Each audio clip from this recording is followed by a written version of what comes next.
about to listen to the Dr. Daliah Show. Sassy, stimulating medical talk radio. Any medical advice Dr. Daliah Wax gives on her show should not be substituted for an actual visit to your medical provider. And now, here's Dr. Daliah.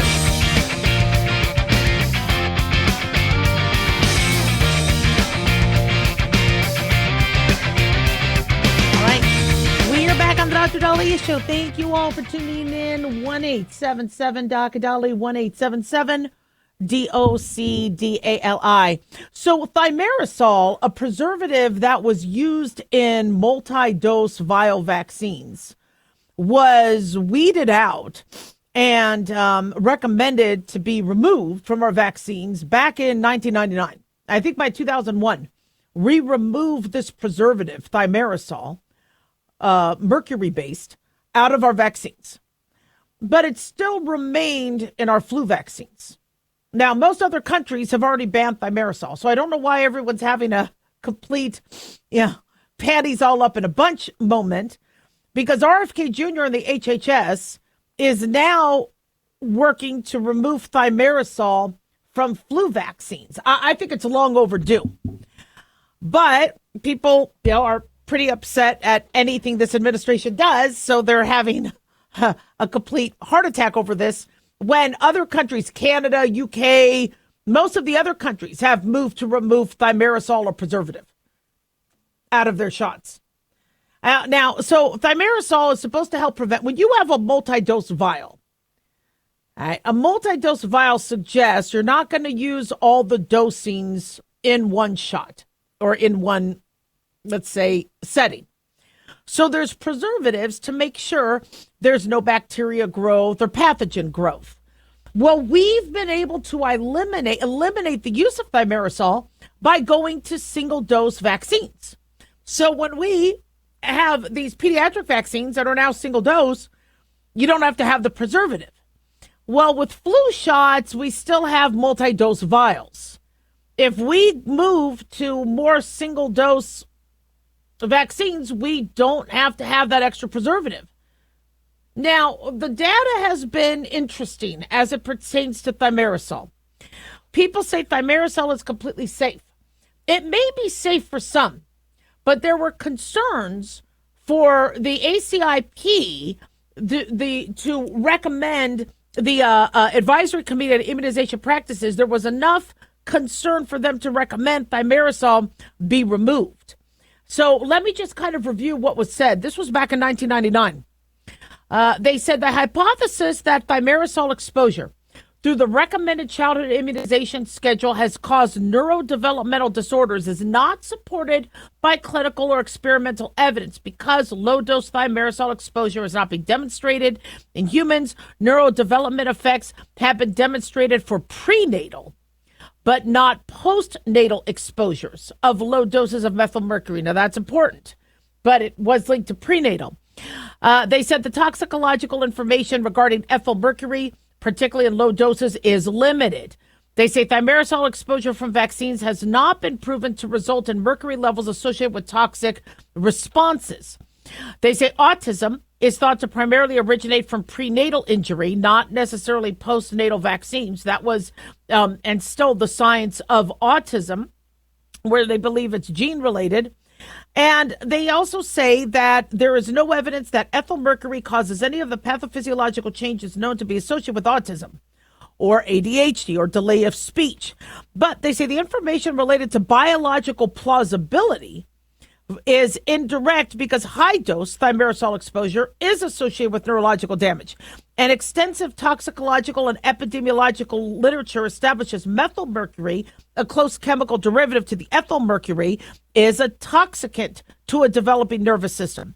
They say some children who receive the maximum number of thimerosal-containing vaccines on the recommended childhood immunization schedule had exposures to ethylmercury that exceeded some estimated limits of exposure based on federal guidelines for methylmercury intake. So what they're saying is because these kids got multiple vaccines, even though the vaccine might have had a small amount, having the multiple vaccines caused some of these kids to exceed the level or have an exceeded level.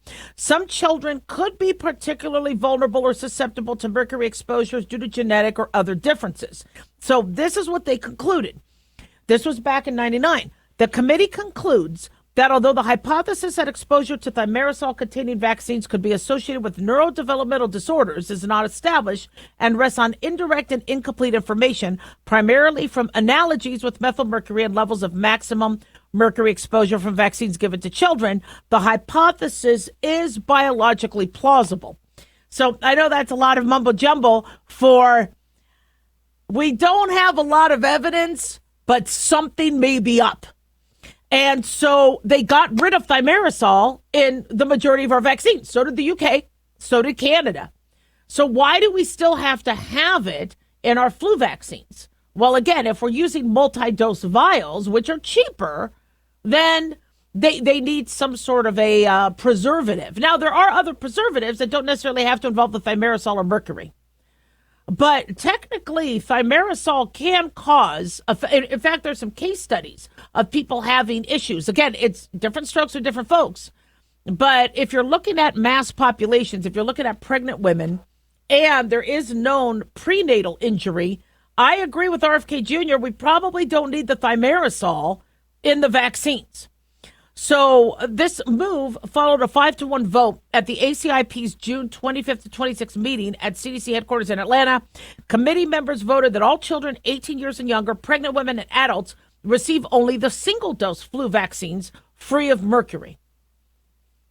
I don't see anything wrong with that. Now, I understand the price is going to go up because single-use is always more expensive than multi-use. But if we don't need to be injecting people with preservatives, why not? So I know a lot of people want to have, the panties all up in a bunch over this move. I don't see anything wrong with it. As long as you are not. So the issue I always have with government is you say we need to stop using one thing, but then you substitute or inject something else that could be also harmful. If all they're saying is, sorry, no more multi-use, take out the thimerosal and just use single use, I don't see a downside, especially since flu shots have gotten pretty cheap these days. And Obamacare, I mean, we're already spending billions of dollars on Obamacare. Obamacare covers our flu shots. So I think it's a good move, and I think it's about time. It's a shame it took 25 years for this to happen. 1-877-Doc-Dolly, don't go away.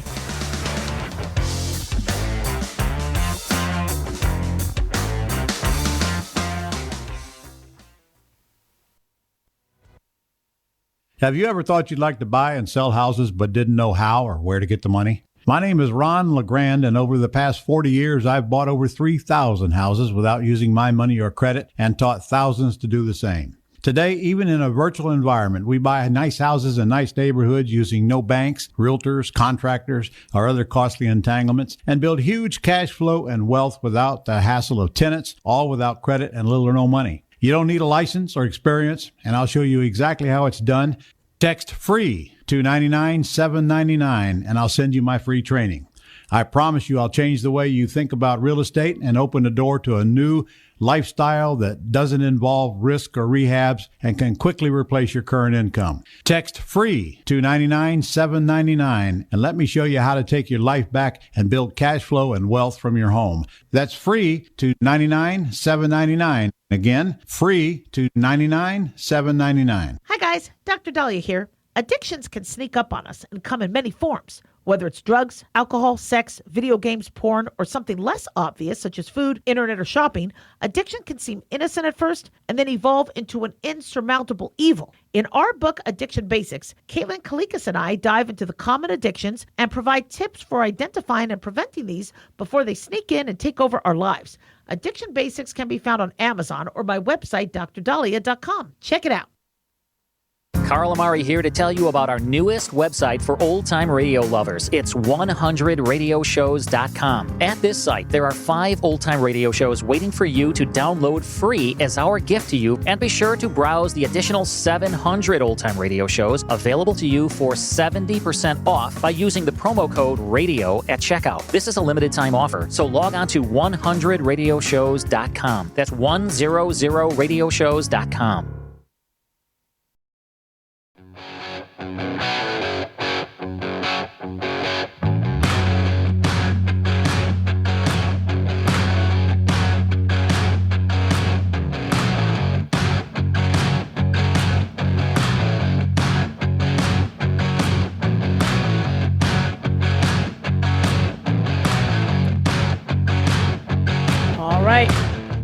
We are back on the Dr. Daliah Show. Thank you all for tuning in. 1-877 Dr. Dali, 1-877 DOCDALI. Big thanks to Talk Media Network for making the show happen.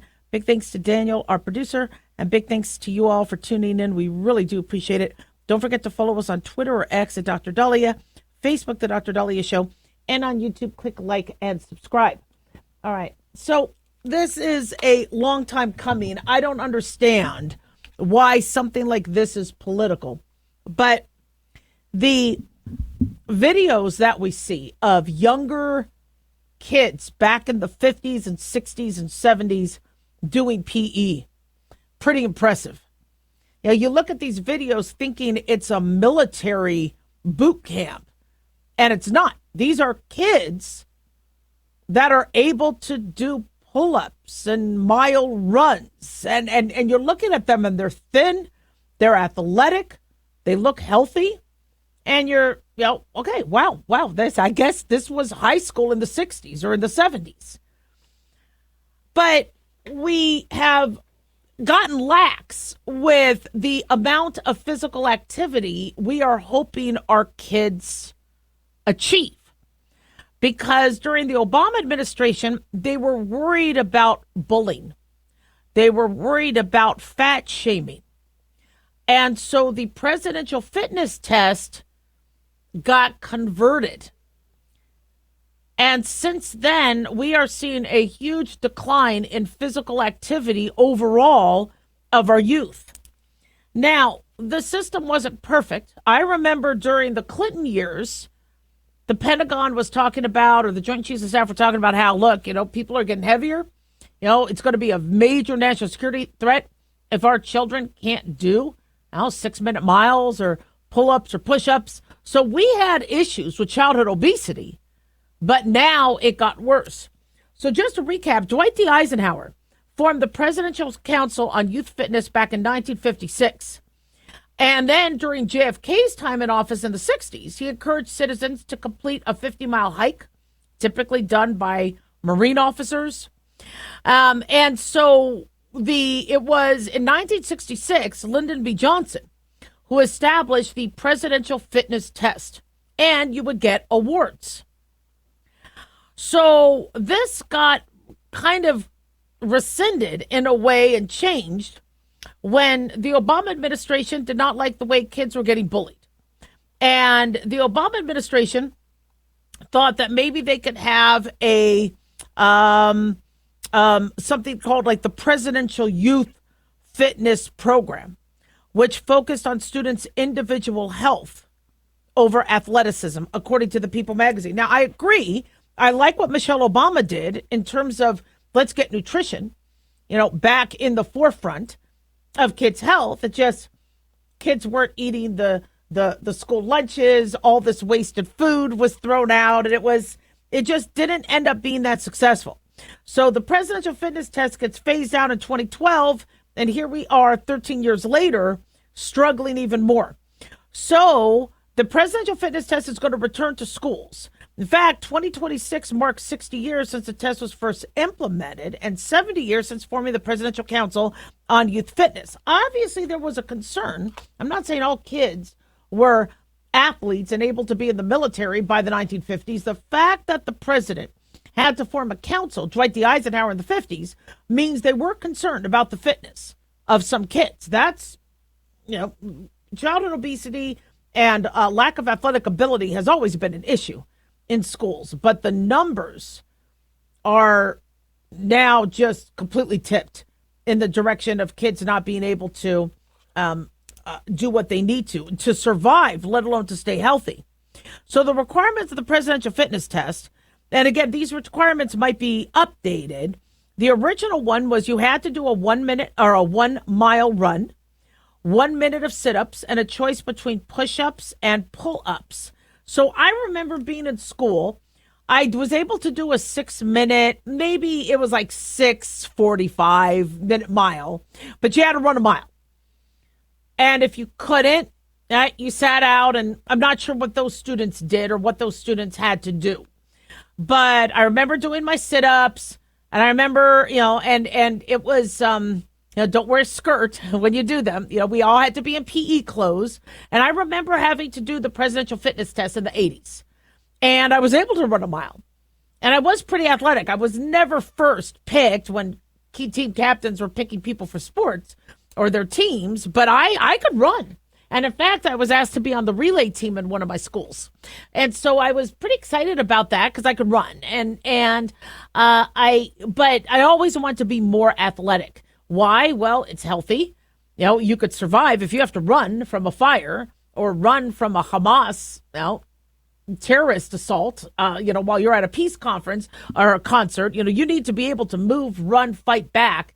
And so I've always been a proponent of that. But the thing is if we are bringing back the presidential fitness test, you have got to make sure, and I've said this so many times before on my show, make sure you have a remediation process. So I remember the kids who couldn't do the sports, they would just walk together and do the mile. They continued to walk. So I remember those of us who could run, ran. Those who got tired and didn't run, they still walked and finished it. But I don't know what happened to them after class. No, they did not get beat up. And maybe some of them did. If we have academic remediation where, okay, you're not passing this math class. You're not passing in medical school. We have remediation. You're not passing the biomedical class or biochem. If you don't pass academically, you have academic remediation. Why aren't we also doing that with sports? Why don't we have athletic remediation for sports? So for those of you who can't run a mile, even if you can't do it in 6, 7 minutes, 10 minutes, if you can't run a mile, and the majority of kids can't, it's sad how they cannot run a mile anymore, then we're going to condition you. You have remediation. And we are going to help you physically to get to some of those benchmarks. Personal trainers, coaches, PE teachers. So, but Dr. Daliah, that's going to cost too much money. Well, we're remediating people academically. I hope we are. Why aren't we also remediating them physically? Are we just saying, sorry, you can't do it, tough?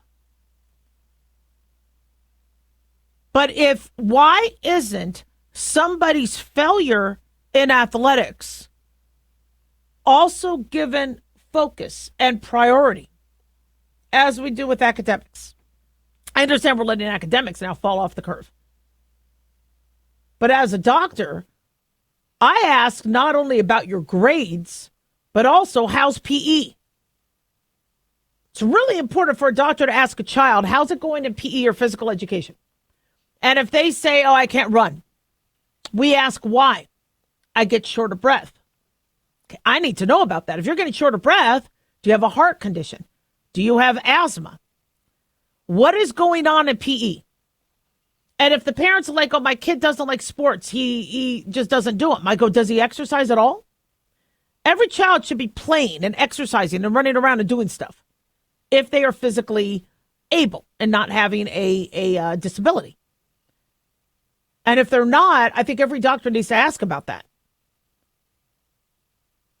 So the presidential fitness test, bringing that back, I know people are all, what's Trump doing? They're going to body shame. No. Listen, doctors have stopped asking people about their obesity because they were accused of fat shaming. Aren't we worried about people's hearts and diabetes? You're scaring us into not addressing issues that are really important. An overweight child is a tragedy. We need to intervene. Now, they might have a medical condition. Their cortisol levels, their thyroid levels, they might have a medical condition, an orthopedic issue. But we help them. You don't just say, sorry, go sit on the sidelines while we all play flag football. So this will start, I believe, in 2026. Whether it's shuttle run or sit and reach moves or push-ups or pull-ups so this executive order is I think if I could see the executive order, I don't have it. Sorry, up on my computer. I need to find it. Is going to then, and I understand the Department of Education now is starting to be dismantled. But I really do hope that all schools start to relook at what we're doing in terms of physical education. And by the way, I don't like the idea of PE being twice a week or 3 times a week. These kids need to be exercising throughout, which means English class. If you're reading to them Shakespeare, these kids are, reciting, soliloquies or monologues. Why aren't you guys walking around the school? Why aren't you walking? But we have to incorporate physical activity and help these kids who are failing. 1-877 Doc Daliah. Don't go away.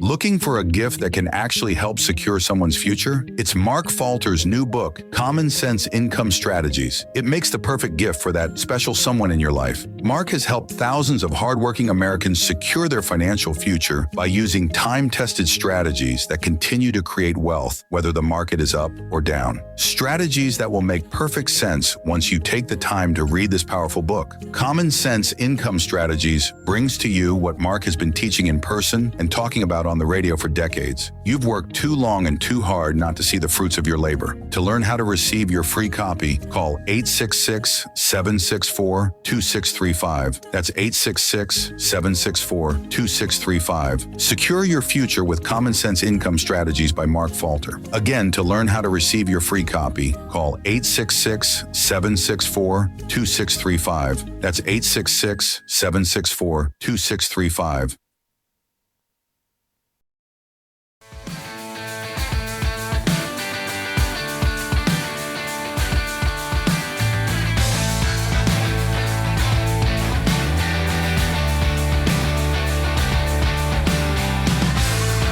All right. We are back on the Dr. Daliah Show. Thank you all for tuning in. 1-877 Dr. Daliah, 1-877-DOCDALI. So we've spoken about vaccines. We've spoken about physical fitness. August is National Wellness Month.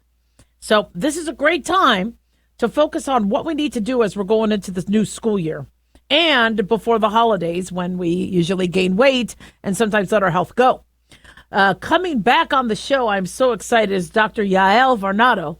She's the practicing physician at Johns Hopkins Center and is a regular TV contributor. We know her as Dr. V. Dr. V, thank you so much for coming back.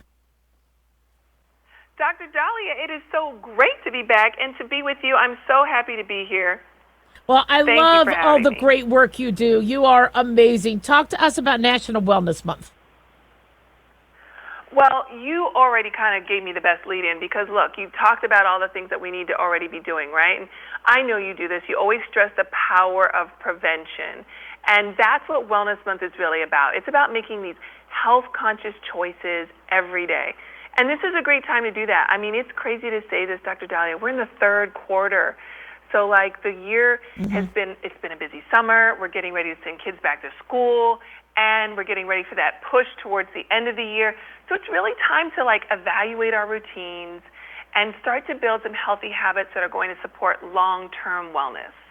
Absolutely. So, I would always joke about how, I couldn't wait for my kids to get back to school. I mean, I would barely slow down the car saying, see ya, as I drop them off. But the truth of the matter is while for some of us the summer is more stressful, we are coming into a time where the stress is going to rise. And all jokes aside, we got to look at those stressors and what parents and people are feeling as we're starting to go into the school year. What do you suggest in terms of stress reduction? I mean, you're 100% right. Kids feel the stress, too. It's not just adults. It's our kids. And so this Wellness Month is really about, making a reminder to prioritize self-care and to create healthy habits to reduce stress. And so I have a lot of patients coming in saying, Doc, I'm stressed out. And so it could be from a new job, it could be from taking a test, or even flying. And so I like to start with something like Boron Stress Calm and Stress Calm on the Go. And this is because it's a homeopathic medicine. It doesn't have any drug interactions. It doesn't have any sedative effects. It's sedative-free. And it gives you that relief from occasional nervous tension, irritability, and fatigue due to everyday stress. So you can really stay focused and relaxed. And I love it because it's for people who have busy routines, who are on the go.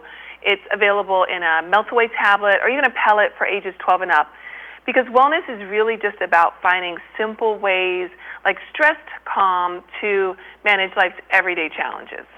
Exactly. I mean, the new school year, it's exciting. I always loved school, but I didn't like the bullies and I didn't like the stress of deadlines and all that. You know, what other suggestions do you have as we're gearing up for the new school year? You know, you're 100% right. Like, what else can we do?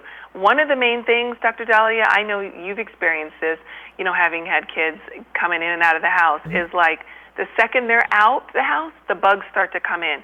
And I'll tell you, you know, my other friends, and even in the hospital, we're talking a lot about how we're seeing a lot of pneumonia. We're seeing a lot of flu. Flu A and B is already back, COVID, and strep. And it's early for that. It's really, really early for that. And so with the school year starting and the kids going out, you know, and bugs coming in, it's really important to really be prepared in case a bug invades your household. So I keep oscillococcinum by boron in my household, in my medicine cabinet. I also keep it in my bag.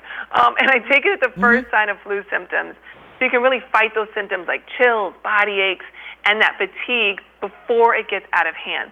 You know, oscillo is, again, non-drowsy.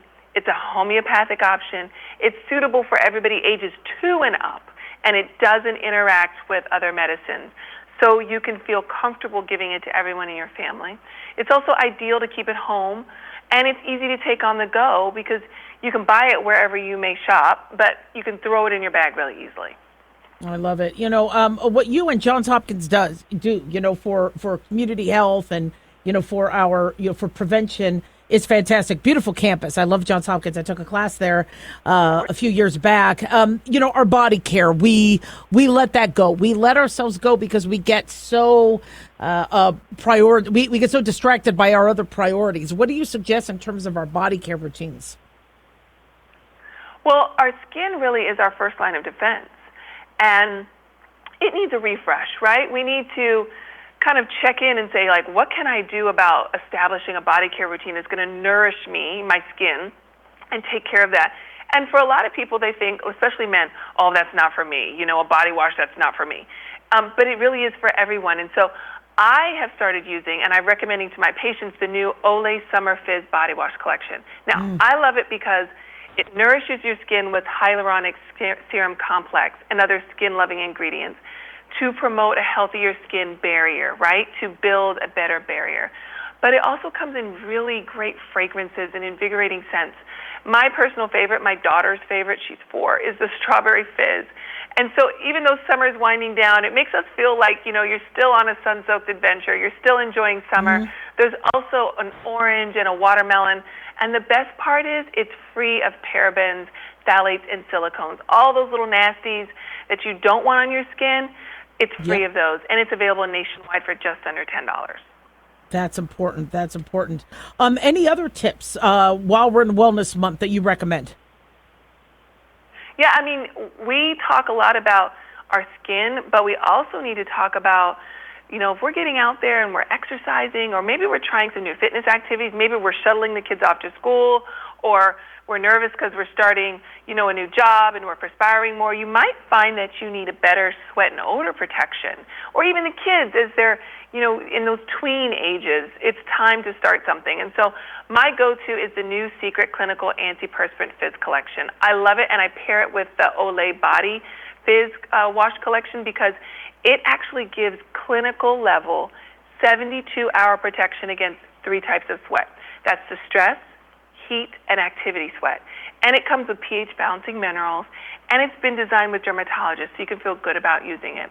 The Secret Clinical Fizz comes in those 3 fruity limited scents that I love, the strawberry, the orange, and the watermelon, because, again, who doesn't want to keep smelling like summer? Who doesn't want to smell good when you walk by them, right?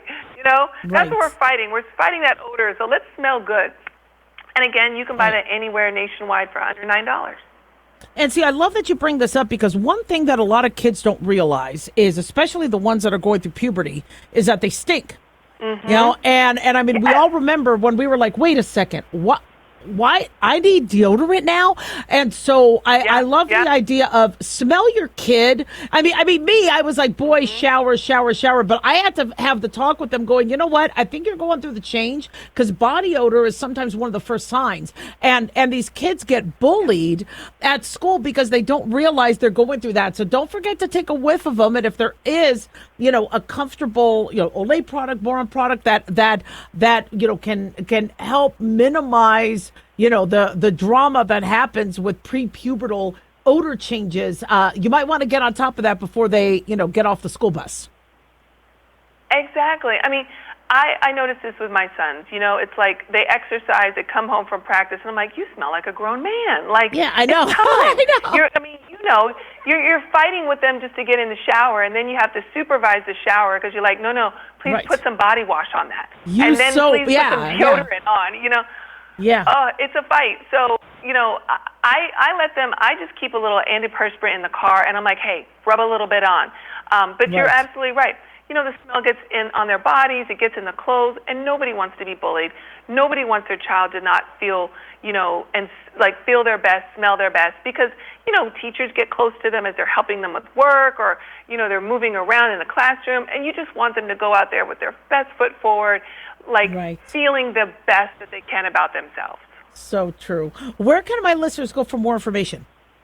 Dr. Daliah, for more information about all the things we talked about today on National Wellness Month, visit tipsontv.com.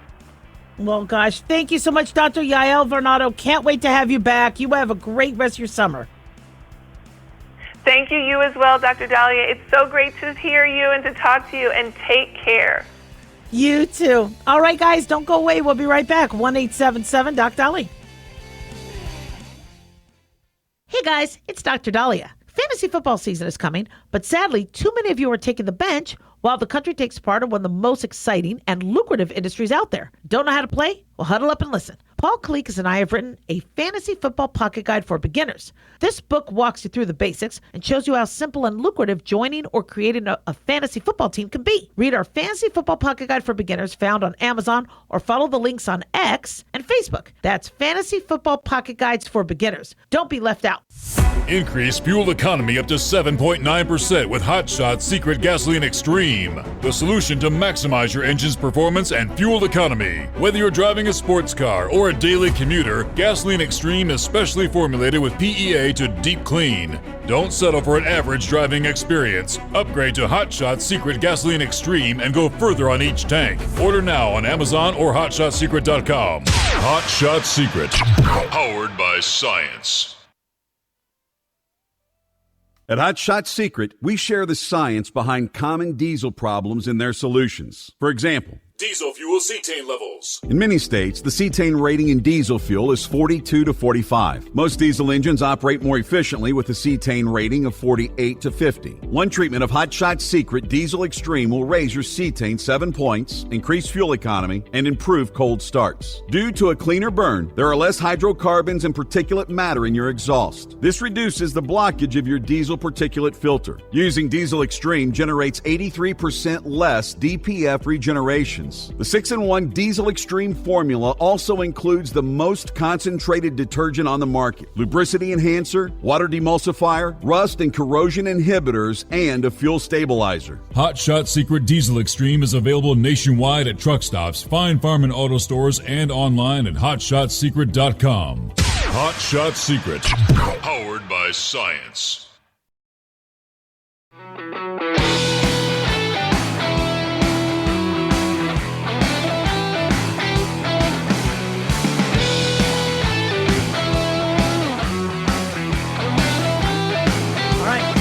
You're back on the Dr. Daliah Show. Thank you all for tuning in. 1-877-Dr. 1-877-DOC-DALI. So who do you fear the most? Do you fear somebody who could shoot you on the street? Do you fear a gang member or a Tren de Aragua or MS-13 member? Do you fear somebody like a future Hitler? Or is it somebody close by? Like mother-in-law, spouse. It's interesting. There's this meme.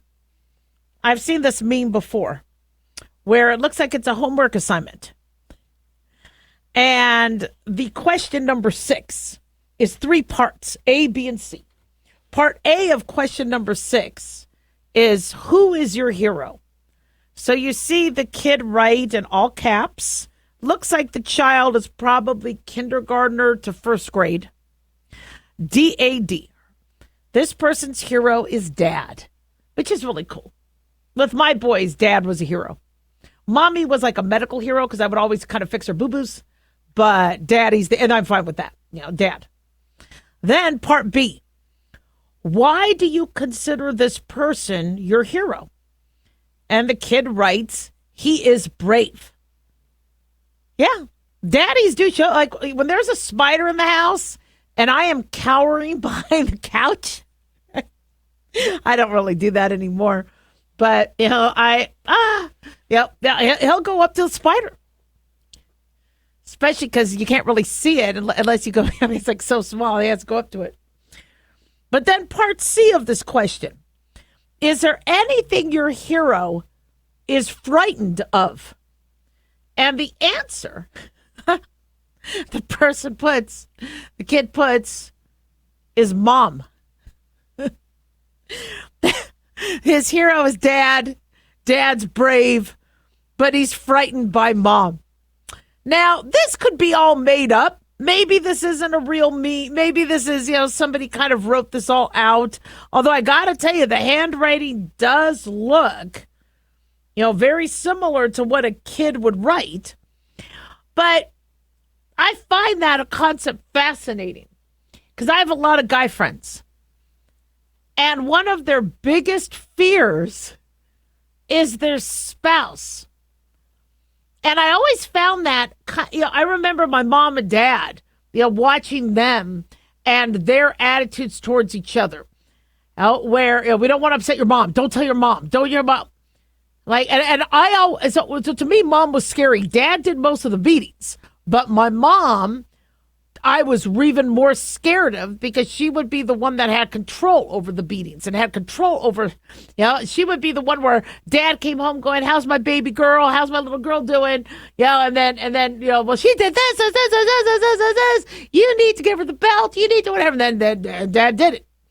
So I feared my mom even more than I feared my dad. And so the concept of us fearing our spouses, it's funny. We were out with some friends and somebody said, look, you do X, Y, and Z because I got to tell you, you are not going to want my wife to be in a bad mood. And, why is marriage like that? Same thing. I mean, I don't like, men being in a bad mood too. Men could be grumpy also. But the last thing I want, and I've always done this with my husband, is I don't want him to fear me. If I'm unhappy about something, I express it and I fix it myself. And we rarely fight. We fought a lot about in-law type stuff when we first got married, but we don't really have that many more fights. We've been really, really blessed with that. Maybe it's because we've already, after 26 years of marriage. No, I've been married longer than that. Hold on. I was married in 1996. So I'm almost at 28 years of marriage. You see, I don't even remember. We could probably fight about that, but we won't. But after 28 years of marriage, I actually had to teach my husband how to fight. Because we would start getting into an argument and he would be throwing, bombs. And I'm like, all we need are little BBs. Okay, you don't need to carry out the big rounds. Okay, we're just having a conversation. But, he would do that and then it'd run out of ammunition. And now I'm like, I have at least 3 hours left of ammunition because I only went for the baby stuff. Really, you already went there? I got 3 hours left. What more do you have? So my husband kind of learned, okay, you know what? I better not throw everything at her. Because that's how I think some men think. Like, you know what? We're going to stop the problem by throwing everything at it. Whereas with me, I'm like, you know what? It's the long game. It's a long strategy. All right. Let's kind of curb this. We can end it and I could save the ammunition for another fight. But, and maybe my husband does fear me. I don't think he does. I'm because I don't yell a lot and I don't get mad a lot. But when I do, I get quiet and I leave. And if there's something I've told him that upsets me and he doesn't care and he does it again, I just go, see ya. I just leave. Now, and that might scare him. My leaving, you would think it'd be like, whoo, hallelujah, praise the Lord, she's gone. But there are marriages where I really think the spouses fear each other. Now, is that just normal? The thing is the only marriage exposure and research I was able to do was my parents, which I thought was an absolute cluster. And they did end up getting divorced later, but then they lived together. And then it was, I don't know, that was a pretty dysfunctional marriage. And then my own. And then what my friends tell me. Some of them are very open, some of them aren't. And I don't pry. But, so I kind of amass whatever I can. But I've never been married before. So I did the best job I could. Apparently, we're doing a good job if we've lasted 28 years. Not that good a job because I never remember how long we've been married. And sometimes I forget his name and I call him the kids' names. I do that all the time. Stone, Brock, Corey. Yeah. It's Core.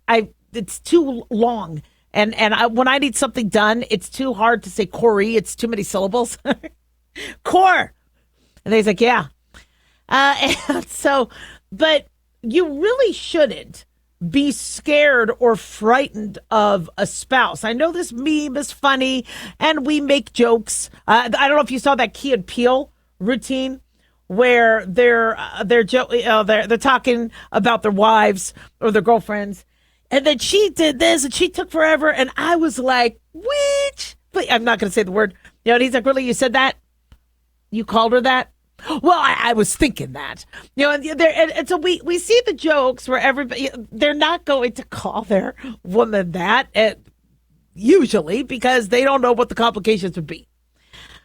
Unfortunately, with domestic abuse, there are a lot of spouses who are frightened by each other, men and women.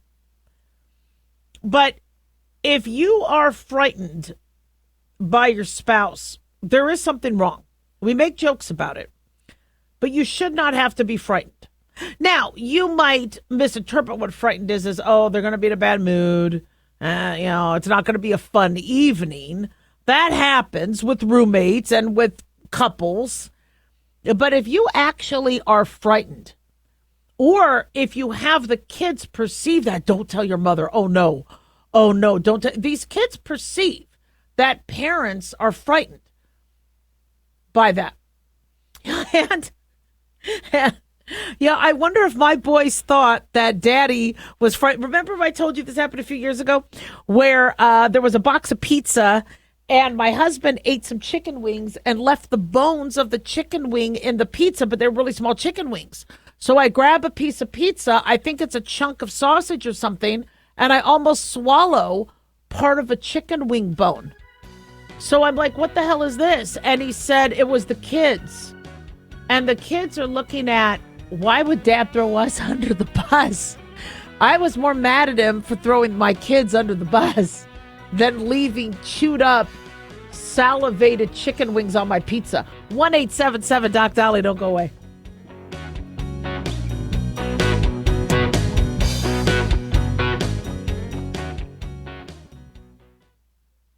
Looking for an easy read that can actually help secure someone's future? Pick up a copy of Mark Falter's book, Common Sense Income Strategies. For the past 30-plus years, Mark has helped thousands of hardworking Americans secure their financial future by using strategies that continue to create wealth, whether the market is up or down. Strategies that will make perfect sense once you take the time to read this powerful book. Common Sense Income Strategies brings to you what Mark has been teaching in person and talking about on the radio for decades. It's not rocket science, it's a pretty easy read. You've worked too long and too hard not to see the fruits of your labor. Common Sense Income Strategies is available now on Amazon or by calling 866-764-2635. That's 866-764-2635. Common Sense Income Strategies by financial fitness show host Mark Falter. Secure your financial future today.